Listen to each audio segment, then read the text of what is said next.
इस समय जो वर्तमान समय में पूरे देश में हड़कंप आया हुआ है 22 प्रतिज्ञाओं को लेकर, जहां एक मंत्री तक सुरक्षित नहीं है, एमएलए सुरक्षित नहीं है और उनके वो अपने हक में लीगल अपील करते हैं, उस पर रिप्लाई नहीं आता। इस पर क्या कहेंगे? इस देश में दो विचारधाराएं, एक मनुवाद, एक अम्बेडकरवाद। मनुवाद की में भी कई आती है, अम्बेडकरवाद में भी कई आती हैं। मनुवाद में पूंजीवाद हो गया, ठीक है, और असमानता का हो गया, बहुत सारे हो गए, तो उसमें हमने मनुवाद में कर दिया, इधर अम्बेडकरवाद कर दिया।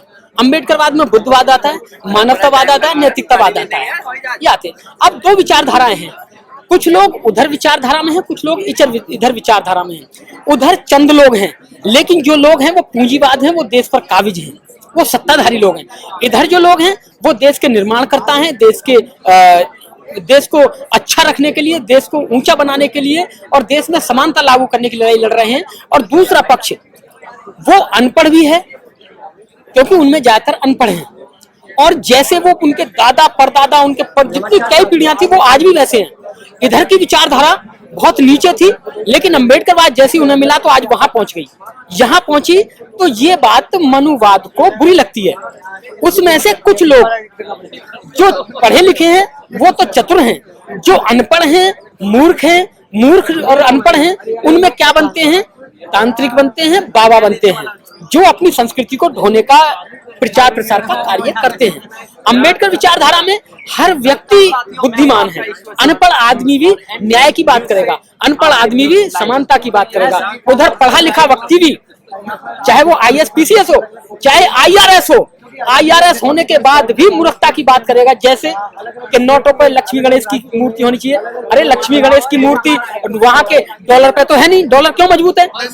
उधर का आदमी पढ़ा लिखा आईआरएस और मूर्ख दोनों एक बात। लेकिन सर राजेंद्र पाल गौतम जी उसी व्यवस्था में काम कर रहे हैं, ये बड़ा प्रश्न है। ये उनका अपना स्टैंड है, तो वो क्या स्टैंड आगे लेंगे और अभी तक क्या उनका लिया है। हम उनके इस सपोर्ट पे आए हैं कि वो मेरे धर्म के हैं, मेरी समाज के हैं, बाबा साहब को मानने वाले हैं। अगर कोई उनको मारने की बात करेगा तो मेरा फर्ज बनता है कि मैं उनके साथ खड़ा रहूं। मैं उनके साथ खड़ा हूं, वो किसके साथ खड़े हैं वो खुद निर्णय देंगे। बुद्धिज्म में जातिवाद नहीं होना चाहिए, लेकिन फिर भी हो रहा है।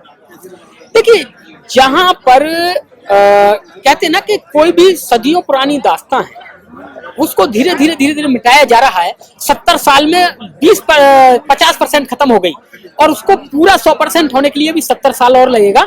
जो हमारे जैसे कितने नौजवान इस मिशन में काम कर रहे हैं, और वो इस चीज को मैंने 50 साल बोला, 50 भी नहीं, मात्र 10 साल में खत्म कर देंगे, क्योंकि हमारे जैसे अभी कितने लोग और जागरूक हो गए, तो थोड़ा समय लगेगा।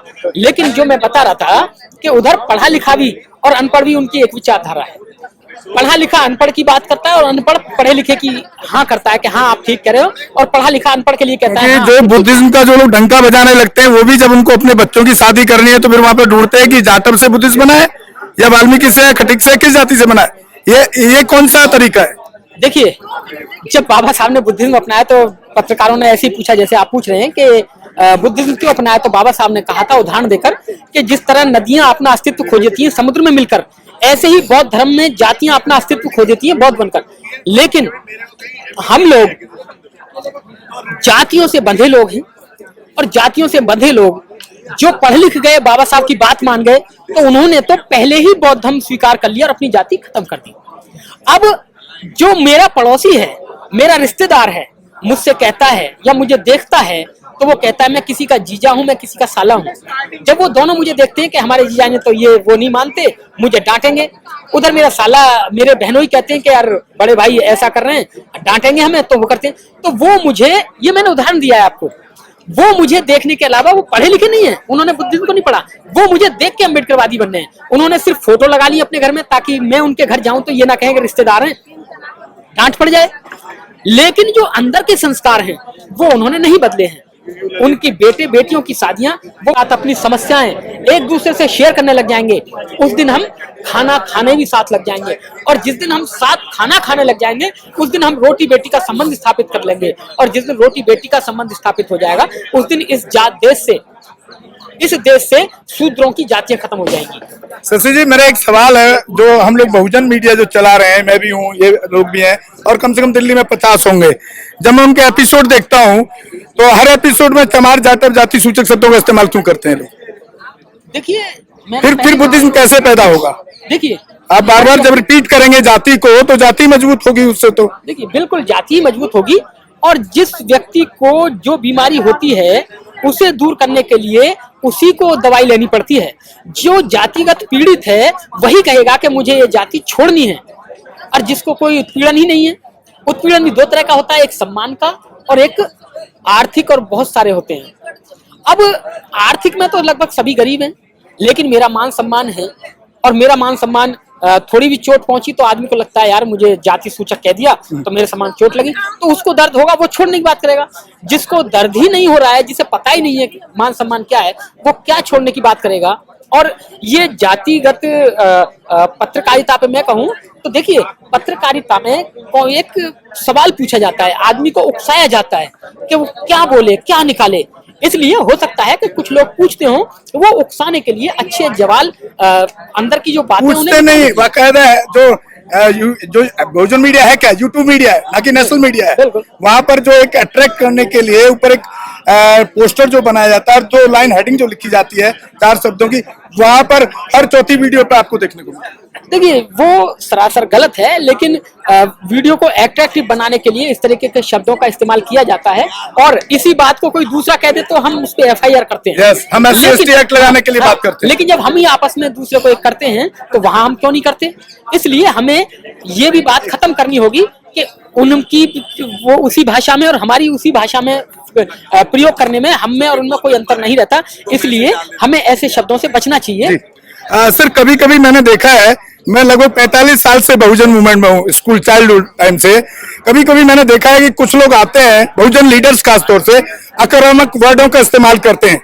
जैसे चंद्रशेखर ने किया, गर्व से कहो जाटव चमार वाल्मीकि। ये कहाँ तक जायज है, कैसे लगता है? आप भी एक बुद्धिजीवी हैं, कहाँ तक जायज है ये सब? देखिए, जाति का गर्व करना सबसे बेकार बात है। ये बाबा साहब जाति का विनाश पुस्तक एनालिसिस ऑफ कास्ट में लिखते हैं, और जाति के अपने नाम के पीछे जातिगत टाइटल लगाना भी अपराध है, ये बाबा साहब कह रहे हैं। अब कोई आदमी इनको लगाता है और आप उसे अपना नेता भी मानते हैं, तो ये मूर्खता उसकी नहीं है, ये मूर्खता आपकी है कि आप उसको जातिगत होते हुए भी अपना नेता मान रहे हैं। इस पर विचार आपको करना होगा, नेता को नहीं। क्योंकि नेता दो तरह के होते हैं। एक नेता होता है अपने व्यक्तिगत के लिए काम करता है समाज में, एक करता है समाज के लिए। जो व्यक्ति समाज के लिए काम करते हैं उनका अपना कोई उद्देश्य नहीं होता, उनका उद्देश्य महापुरुषों का और समाज के हित का उद्देश्य होता है। और जिनका अपना नैतिक अपना स्वार्थ होता है, वो अपना स्वार्थ दिखाते हुए लोगों को जोड़ने की कोशिश करते हैं, अट्रैक्टिव शब्द देते हैं, मारने मरने की बात करते हैं, असंवैधानिक जितने भी कार्य हैं उनको करने की कोशिश करते हैं, नेता बनने की कोशिश करते हैं। इसलिए समाज के लोगों को नेता पहचानना होगा कि कौन नेता कौन सामाजिक कार्यकर्ता समाज हित में है और अपने हित में है। कौन अपने हित में है?